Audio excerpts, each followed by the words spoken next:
Quand je suis arrivée à Pau, je ne savais pas qu'il y avait une langue. Et petit à petit, en m'impliquant dans les associations au niveau de Pau, j'ai appris qu'effectivement il y avait une langue. Et donc, comme j'avais des amis un peu dans ce milieu, ils m'ont dit, mais tu sais, il existe des calendrettes où c'est carrément l'enfant qui est en immersion complète dans cette langue et ils l'apprennent plus facilement. Et en plus, ça les ouvre aux autres, ça leur permet d'apprendre plus facilement d'autres langues.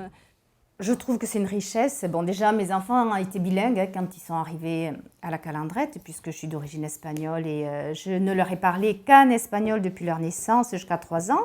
Donc, ils ont complètement acquis la langue. Et pour moi, c'est une richesse. Voilà, qu'ils apprennent une autre langue n'est pas du tout un handicap, au contraire. Que m'ha mancat quan eri petit, donc qu'eri content de poder ballar que Rome e mainatges, après que n'eran so qui volen, mais que l'auran de la loi bita, et après si serveix que servira, et si nous tant pis, qu'ei gagnat qu'ei heit, donc que l'an. Mon inquiétude, c'était que ça rajoute une difficulté à Judith, cette immersion par rapport à l'apprentissage. J'avais peur qu'elle soit en situation de difficulté ou d'échec du fait qu'on rajoute une langue, ou du fait qu'à l'école c'est une langue différente qu'à la maison. Mais non, j'ai l'impression qu'elle s'est bien adaptée et que même dans une autre école classique, elle aurait eu aussi les mêmes difficultés dans l'écriture ou dans la lecture et que non, je pense que c'est un enrichissement pour l'enfant. Parce que ça sollicite des apprentissages qui sont nouveaux. L'enfant qui apprend qu'une seule langue à la maternelle, celui qui en apprend une deuxième, on sollicite des fonctions d'apprentissage nouvelles. Les études montrent que la zone de Broca, quand on apprend une deuxième langue, sert aussi à être meilleur en maths. Donc les langues, c'est pas que les langues.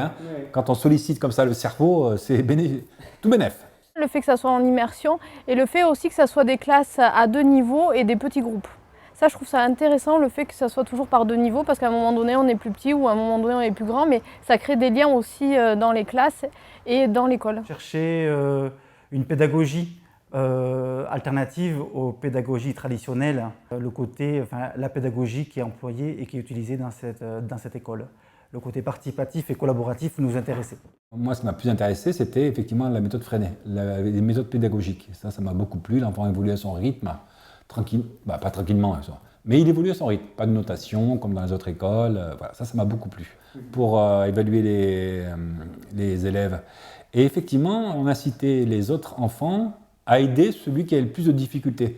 Ça, c'est formidable, la solidarité, et on retrouve ça d'ailleurs chez les calandrons, ils sont très proches les uns des autres. Moi, ce que je trouve très bien, c'est que déjà dès la moyenne section, chaque année, il y a des classes vertes. On pousse les enfants à aller vers l'extérieur, à s'intéresser. Il y a toujours de super projets pédagogiques tout au long de l'année. On part toujours de l'enseignement, ça part des idées des enfants. Je me souviens qu'en grande section CP, les enfants, Chantal, l'institutrice, avait proposé de faire un projet. Les enfants ont eu envie de parler de la préhistoire, et bien ils ont fait un projet sur la préhistoire. Là, ils ont fait un super projet tout au long de l'année avec l'atelier d'Ansa. Chaque année, il y a vraiment, au niveau de l'investissement des enseignants, je pense que je n'aurais pas retrouvé ça dans une autre école classique. Bertat, qu'il y a eu école privada, donc qui bertat, qui pot à Pau, mais ce qui peut comprendre la grande différence, qu'il y a eu école gratis à début, donc n'y passe clavada, tout le monde qui peut y aller aux mainats, il n'y a pas de chépix économiques qui pourraient rester à monde, donc à ça, ne me dérange pas. Le costat privat, qui peut à Pau, quand il y a eu des religions, quand il y a eu mais c'est l'école Calandrette qui est laïque, donc qui est vertat que podem rencontrer de toutes les religions ou chaînes religieuses. Quand je suis arrivée à la Calandrette, de suite on m'a impliquée, de suite on m'a dit ah ben oui mais les parents s'impliquent beaucoup, on est là pour faire école, pour s'associer pour faire école, donc il ne faut pas hésiter si tu as des idées, si tu veux faire quelque chose ou des choses comme ça, il n'y a pas de problème, il y a un bureau, il y a un CA, il y a un lieu d'écoute, enfin, etc. Et voilà, donc petit à petit, on se prend au jeu, en fait. Et puis on aime tellement ce que l'enfant fait, parce qu'on est tellement investi par rapport à l'enfant, qu'on veut en faire aussi plus pour les autres et pour le sien.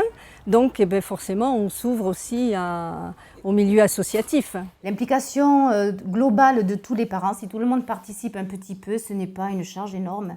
N'ayez pas peur. Ça peut demander effectivement, ça demande un investissement des parents, mais quelle richesse pour leur enfant, ils ne se rendent pas compte, quoi. Vraiment, ce que j'ai dit au début, quand je l'ai vu arriver à se cacher derrière ma jambe, et là maintenant je la vois totalement ouverte et épanouie, je trouve que là, avec le système de l'école, de la pédagogie, le côté associatif, et la langue aussi a permis justement l'ouverture vers l'autre, l'épanouissement, l'autonomisation. Aux parents, je leur dis, dépêchez-vous de vous inscrire parce qu'il n'y aura pas de place pour tout le monde. Vraiment, il n'y aura pas de place pour tout le monde.